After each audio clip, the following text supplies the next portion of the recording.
পারলাম মুখে ইলিশ মাছ করছে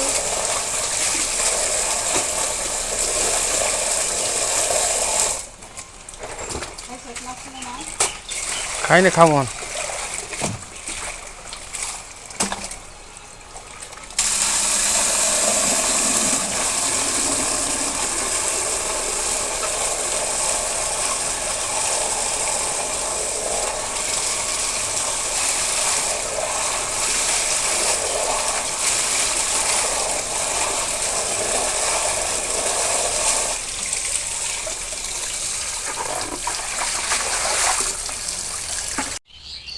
আমার গাছগাছালি রোপণ করতে বেশি ভালো লাগে।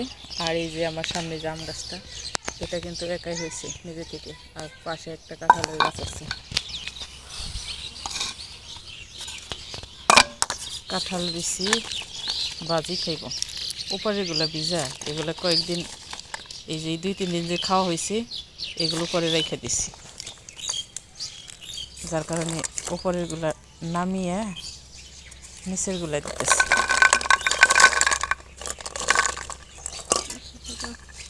ও তখন তো খাও না বেশি ভাজি করলে, কম করে ভাজি করলে বেশি মজা লাগে। ওই নিয়ে যাও, ভালো করে উল্টা পাল্টা করে দিও, তাহলে পুইরা শেষ। রেখে দিলাম। কত সুন্দর এই ফুল গাছটা, কচু পাতার মধ্যে লাল আর সাদা ফোটা ফোটা দেওয়া, অনেক বেশি সুন্দর কচু গাছটা। এটা কিন্তু খাওয়ানোর জন্য না, এটা এইভাবে টবের মধ্যে সুন্দর লাগে, যার কারণে বোনা। আর এই যে এগুলো সকালে ফুল ফুটে আর সাথে সাথে ছেলে উঠিয়ে নেওয়া যায়। এটাও কচু পাতার মতো, এটার মধ্যে কোনো ফোটা ফোটা নেই। আর এই যে গাছটায় ফুল আছে, এই যে সকালবেলা ফুল ফুটছিল। আর এই যে অযত্নে গাছ হয়ে আছে বড় বড়। আর এখন কিন্তু পানি দেওয়ার ঝামেলা নেই, মেয়ের পছন্দের, যার কারণে আমাকে করতে হয় এগুলো।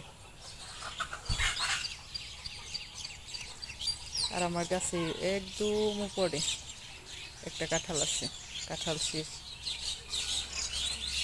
দুপুরে রান্না বান্নার পর চুলার পর পরিষ্কার করছি।